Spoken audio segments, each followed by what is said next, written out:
घुँडादेखि मुनिको खुट्टा मणिराम विश्वकर्माको छैन। साधारण मान्छे जस्तै हिँडडुल गर्न निकै कठिन छ र गाह्रो छ। तर पनि 3 पाङ्ग्रे सवारी साधन अटो भने कच्ची बाटोमा मज्जाले हाँकेर हिँड्नुहुन्छ। जीवन कसरी चलिरहेको छ त? अहिलेको आजको यो बसाइमा भने हामी मणिराम विश्वकर्मासँग यही विषयवस्तुमा कुराकानी गर्दैछौँ। दर्शकवृन्द अन्तिमसम्म हेर्नुहोला, प्रतिक्रिया भने लेख्न नबिर्सनुहोला। साधारण मान्छेको जीवन त 2वटा खुट्टाले हिँड्न गाह्रो छ भने घुँडादेखि मुनि खुट्टा नभएका मणिराम विश्वकर्मालाई के होला त? मेरो अगाडि तपाईँले देख्न सक्नुहुनेछ, अटोको सिटमा बस्नु भएको छ। ग्राहक कस्टमर भएर होइन कि अटो चालक भएर बसिराख्नु भएको छ। दर्शकवृन्द, यो बसाइमा भने हामी मणिराम विश्वकर्मासँग हामी कुराकानी गर्दैछौँ। हजुर नमस्कार। हजुरलाई नमस्कार छ। कुनै अप्ठ्यारो छ कि? अप्ठ्यारो त सर अब हुन्छ अलिअलि हजुर अब बानी भइसकेको छ। कार्यक्रममा तपाईँलाई स्वागत छ। अलिकति यता सजिलो गरेर। हजुर, यति बेला हामीलाई संसारबाट नेपालभरिबाट हेर्दै हुनुहुन्छ होइन? तपाईँलाई मैले उद्घोषमा केही पनि हाइलाइटमा कुराकानी पनि गर्ने कोसिस गरेँ, चिनाएको छु होइन? हजुरको शुभ नाम आफैबाट सुरु गरौँ न त। हजुर सर, मेरो नाम शुभ नाम मणिराम विश्वकर्मा हो। हजुर, मणिराम विश्वकर्मा है। तपाईँको घरको ठेगाना? घर यही अहिले हाल घरको ठेगाना सर मुसोट घोराई 3 नम्बर। हजुर, अनि तपाईँको जन्म ठाउँ यही हो? जन्म ठाउँ सर रोल्पा। रोल्पा कुन ठाउँ हो नि? उवा हो सर। उवा? ए, रोल्पाको उवा। कति वर्ष भयो डाङमा बस्न थालेको यो मस्कोट खोलामा? त्यही 15-16 वर्ष भनौँ। 15-16 वर्ष भइसक्यो है। अटो चलाइराख्नु भएको छ? अटो चलाइन्छ, अब के गर्नु सर, मजबुरी छ, चलाइरहेछ आफ्नो सहजको लागि। 2वटा खुट्टा हुने मान्छेले त अटो अलिक गाह्रोसँग चलाएको अथवा सजिलोसँग चलाएको हामी देख्न सक्छौँ। तपाईँको घुँडादेखि मुनि खुट्टा छैन, डेब्रे खुट्टा छैन, तर पनि अटो चलाइराख्नु भएको छ कि? कस्तो छ तपाईँलाई शारीरिक रूपमा चाहिँ? अहिले ठिकै छ सर, यसो चलाउँदा ठिकै छ। अब आफ्नो सहजको लागि जो सजिलै भएको छ त्यस्तो खासै कालो बाटो अप्ठ्यारो छ कि? भित्री कच्ची बाटोमा तपाईँ मान्छेहरू ओसारिराख्नु भएको हुन्छ है। कहिले उकालो जाँदा कहिले ओह्रालो जाँदाखेरि अटोको ब्रेक फेल भयो, रोक्नु पर्यो भने झरेर चाहिँ तपाईँको चाहिँ गाडी मुनि चाहिँ अप्ठ्यारो हुन्छ। अब त्यस्तो अटो चलाउन थालेको मैले सर यो अब 2 वर्ष हुन लाग्यो। 2 वर्ष भइसक्यो। अटोबाट कस्तो छ अनि चाहिँ तपाईँको यो व्यवसायबाट चाहिँ कति पैसा कमाउन सकिन्छ? दिनमा कसरी कमाउनुहुन्छ? यो सर अब पैसा त यस्तै हो, कहिलेकाहीँ अब हुन्छ कमाइ हुन्छ, कहिले कसो आफ्नो जेब खर्च पोकेट खर्च जे होस् हुन्छ, चलिरहेछ। दिनमा कति हुन्छ नि अटो चलाउँदाखेरि कमाइ? दिनमा सर फिक्स हुन्न, त्यही हो, कहिले कसो अब 2000, 2500, 3000, 3500 सम्म पनि हुन्छ। ए, दिनमै त्यत्रो कमाउनुहुन्छ? अब यसो अब कहिले कसो अब रिजर्भमा हिँड्दा, यही बाटोमा रिजर्भमा हिँड्दा बाटो अप्ठ्यारो छ है। अब त्यही बाटो अप्ठ्यारोको कारणले अलिकति। महिनामा ठ्याक्कै कति बचत गर्नुहुन्छ अटो चलाएर? महिनामा सर ठ्याक्कै भन्न सकिन्न, त्यही हुन्छ, कहिले 30-35 हजार पनि हुनसक्छ, हुन्छ। अब कहिले 20-25 हजार, कहिले अब 10-15 हजार, त्यस्तै हो। 20-25-30 हजारसम्म त लगभग हुन्छ कमाउनुहुन्छ मजाले, महिनामा खर्च गरेर बचाउनुहुन्छ।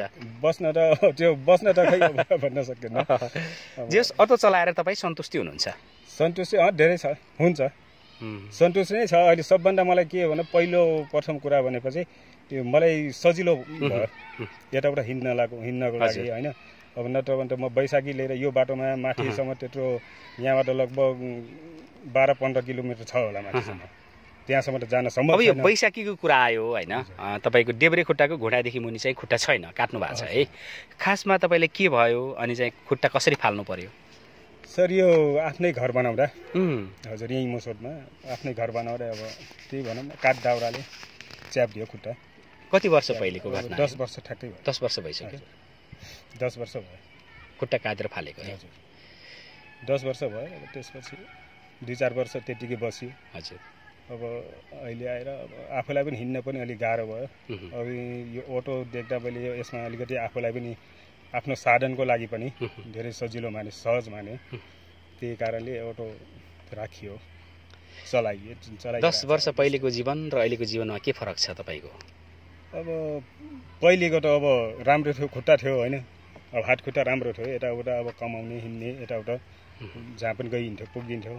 अहिले त अब गाह्रो छ। अब यो अटो भन्दा त अब यतिकै हो, अब कहिले हुन्छ होइन, जे होस् त्यही हो, आफ्नो पोकेट खर्च यताउता हुन्छ, चलेको छ। कहिलेकाहीँ जीवनमा सोचिराख्दाखेरि दिक्क लाग्ने जीवन भनेको यस्तो रहेछ 10 वर्ष अगाडिको र अहिलेको तुलना गर्दाखेरि आफैलाई प्रश्न गर्छ मनमा त्यो धेरै हुन्छ सर हुन्छ अरू मान्छे जस्तै नर्मल हिँड्न पाए हुन्थ्यो दौडिन पाए हुन्थ्यो यसो हेर्दा देख्दा हुन्छ तर अब के गर्नु हरेस खाएर बसेपछि बसे त हुन्थ्यो होला अब त्यही पनि जे होस् हिम्मत हारेर छैन जिन्दगी अब यस्तै हो हैन अब जिन्दगी यस्तै हो भन्नुभयो कहाँसम्म पुग्छ होला जिन्दगी कहिलेसम्म चल्छ होला त्यो अब भन्न सकिन कहाँसम्म चल्छ है अब चलाउँदै जाम हैन सकेसम्म अब आफूले गरेर खाम हैन अब मागेर खाने अब बाटोमा कतिपय साथीहरूलाई देख्छु मैले हैन अब कसैले भिख मागेको हुन्छ माग्दै हिँड्छ बाटोमा हैन अब यस्तो हात खुट्टाहरू नभएको मान्छेहरू त्यसो गरेर अब हाम्रो जिन्दगी अब राम्रो तरिकाले चल्ने सकेसम्म केही न केही गरौँ सक्ने जति काम चाहिँ गरौँ भन्न चाहनुहुन्छ तपाईँ सकेसम्म मेरो त्यही हो यो अटो आफै गरेर अटो आफ्नै हो तपाईँको हजुर अब आफ्नै हो कति वर्ष भयो किनेको यो 2 वर्ष नयाँ किन्नु भएको अझै पुगेको छैन 1.5 महिना बाँकी छ नयाँ किन्नु भएको नयाँ सेकेन्ड हैन तर यसको किस्ता सिद्ध्या थिएन 1.5 लाखको किस्ता थियो 1.5 लाख किस्ता पनि तिर्यो त्यसपछि आफ्नो नाममा पास गर्यो अहिले चाहिँ होस् आफ्नै छ सबै किस्ता पनि तिर्नु भयो चोखो तपाईँको नाममा चाहिँ अटो छ अहिले चाहिँ सम्पत्ति पनि यही हो हैन यही हो अब आफ्नो साधन पनि यही सजिलो छ बिए गर्नु भएको छ बच्चा बच्ची कति छन् छन् सर बच्चा बच्ची छन् बिए श्रीमती छन् सबै छन् घर परिवारहरू सब छन् तपाईँ विश्वकर्मा हुनुहुन्छ हैन शरीरको रूपमा पनि एउटा खुट्टा छैन समाजमा कहिले अपेलनाहरू जातको लागि छुवाछुटको लागि त्यस्तो अपेलना कहिले भोग्नु भएको छ दुर्व्यवहार तपाईँमाथि कहिले त्यस्तो अहिलेसम्म भोगेको छैन अटोमा चढ्ने ग्राहकहरूले तपाईँले भनेको अनुसार पैसा दिन्छन् अथवा ठगेर जान्छन् दिन्छ त्यस्तो ठग्दैन दिन्छ अझ आफूले भने कसैले त अब यसो हेर्छ है अब दया मानेर पनि अलिकति बढी नै दिन्छ अनि कसैले अलिकति हिम्मत पनि बढाएर छोड्छ साहस अब ठिक छ धन्यवाद छ तपाईँलाई यस्तो अपाङ्ग भएर पनि यस्तो अटो चलाउँदै हिँड्नुहुन्छ ठिक छ राम्रो हो भन्नुहुन्छ हौसला बढाउनुहुन्छ अनि तपाईँ हौसिनुहुन्छ है खुसी लाग्छ त्यही माथि झन् अब अलिकति हिम्मत आँट आउँछ यस्तो भित्री कच्ची बाटोहरूमा हिँड्नुहुन्छ तपाईँले चलाइरहँदाखेरि कहिलेकाहीँ आफूलाई प्रश्न गर्छ यो बाटो यस्तो छ म सजिलोसँग पुग्न सक्छु अथवा फर्किन सक्छु भनेर अब हिँडिराखिन्छ क्या दिनदिनै हिँड्ने हुन्छ बानी भइसकेको छ कतिपय मान्छेहरूले तपाईँको अटोमा बस्नु बेला यो मान्छेको त एउटा खुट्टा छैन रहेछ राम्रोसँग चलाउँछ भनेर कहिलेकाहीँ सोध्छन् कोही मान्छे त डराउँछन् है डराउँछ केही हुने हो कि है अब के भएर होइन त्यस्तै अनि जस्तै अब यो ट्राफिक नियम कानुनको हिसाबले नेपालको कानुनको हिसाबले तपाईँको एउटा खुट्टा छैन लाइसेन्स प्राप्तको लागि तपाईँ योग्य हुनुहुन्छ कि निकालिसक्नु भएको छ हजुर यो लाइसेन्सको लागि त अलिक समस्या छ हामीले ह्यान्डिक्याप मान्छेलाई लाइसेन्स अब अलाउड छैन भने दिँदैन कसरी चलाइराख्नु भएको छ नि अब अहिले त्यतिकै चलाइरहेछ अब बाटोमा त्यही ट्राफिकहरू भेट्छ कहिले कसो अब उहाँहरूले पनि हेरिदिनुहुन्छ व्यावहारिक के भन्नुहुन्छ ट्राफिकले अब लाइसेन्स छैन बनाउनुहोस् अब तपाईँलाई फेरि लाइसेन्स दिन्न अब कसरी यो गाह्रो हुन्छ यस्तो अब कहीँ केही भइहाल्यो है अब चल्दासम्म ठिकै छ अब हामीले पनि हेरिदिन्छौँ व्यावहारिकता रूपले कतै कहिलेकाहीँ केही भइगयो लक्कझुक्क यताउता है केही भइगयो भने तपाईँलाई पनि समस्या हुन्छ अब हामीलाई पनि सम्झाउनुहुन्छ तपाईँ समस्या हुन्छ चिर काट्नुहुन्न यस्तो अहिले कासिक काट्दैछ ए तपाईँलाई एकचोटि काटिदिनु भएको छ तपाईँलाई चेकिङ गर्ने ट्राफिक प्रहरीहरू चाहिँ दयालु रहेछन् भन्ने बुझ्नु पर्यो होइन हुन्छ अनि यो मस्कोट खोलामा बस्नु भएको छ है अनि यो घोडाइबाट झर्दा पनि ओह्रालो छ अनि माथि जाँदा उकालो छ यो बाटो चाहिँ होइन जीवन राम्रै चलिरहेछ भनौँ ठिकै छ अब के गर्नु जे हुनु भइहाल्यो है हजुर अब त्यही बितेका कुराहरूलाई लिएर त्यहीमा टेन्सन गरेर त्यही कुराहरूलाई लिएर बस्नु पनि भएन अगाडि जीवन चलाउनै पर्यो जिन्दगी चलाउनु पर्यो बाँचुन्जेलसम्म है सर हामी विभिन्न व्यक्तित्वसँग समाज वरिपरि भएका कुराहरू विषयवस्तुहरूसँग सूचना खबर मनोरञ्जन हरेक कुराहरू हामी हाम्रो प्लेटफर्ममा अथवा हाम्रो यो वेबसाइटमा ल्याउने कोसिस गर्छौँ आज तपाईँसँग भेट भयो हामी खोजी प्रतिभादेखि लिएर धेरै कुराहरू समेट्ने गर्छौँ कि कति दर्शकहरूले के भन्नुहुन्छ होला कहिले कोसँग कुरा गरेको छ कहिले कोसँग आएको छ भन्नुहुन्छ होला तर हाम्रो सूचना खबर मनोरञ्जन एकैसाथमा एकै ठाउँमा ल्याउने कोसिस गर्छौँ। यति बेला तपाईँलाई हेरिराख्नु भएको होला, रोल्पाबाट तपाईँको आफन्तहरूले हेर्दै हुनुहुन्छ होला, विदेशबाट हेरिराख्नु भएको छ होला, दाङबाट पनि हेर्दै हुनुहुन्छ होला, के भन्नुहुन्छ?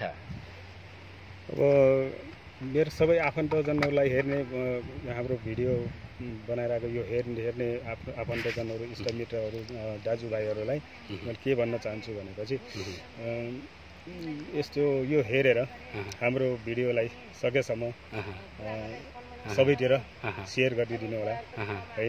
अब हामी जस्तै अरू साथी पनि हुन्छन्, त्यहाँहरूले हेरेर अब हाम्रो यो स्थिति हेरेर उहाँहरूको मनमा पनि अलिकति जिज्ञासा होस्, जे होस्, आँट हिम्मत होस्, ओहो हामी जस्तै गर्न सकिने रहेछ भनेर हामी हौसला बढोस् भन्नुहुन्छ। यस्तो मान्छेले अब यस्तो काम गर्ने रहेछ, हामी पनि यस्तो गरौँ न र भन्ने एउटा उहाँहरूको मनमा पनि अलिकति आँट आओस्, उत्साह होस् भन्ने। यदि तपाईँले यहाँबाट अहिले सम्झिनै पर्यो भने कसलाई सम्झिन चाहनुहुन्छ विशेष गरी? सम्झिने सबै आफ्नो इष्टमित्रहरू, सबै दाजुभाइहरू सबैलाई। तपाईँ जन्मेको ठाउँ रोल्पा सम्झिनुहुन्छ कहिलेकाहीँ? सम्झिन्छ, किन आफ्नो जन्म ठाउँलाई त सम्झिने। जानु भएको छ पछिल्लो सर? जाने आउने गर्छ सर, जाने आउने गर्छ। हुन्छ, तपाईँसँग छोटो भेट भयो, कुराकानी भयो, बाटोमा भयो है। तपाईँसँग कुराकानी हामी दर्शकलाई देखाएका छौँ, दर्शकले हेरिराख्नु भएको छ। अब छुट्छौँ है, नमस्ते है। धन्यवाद।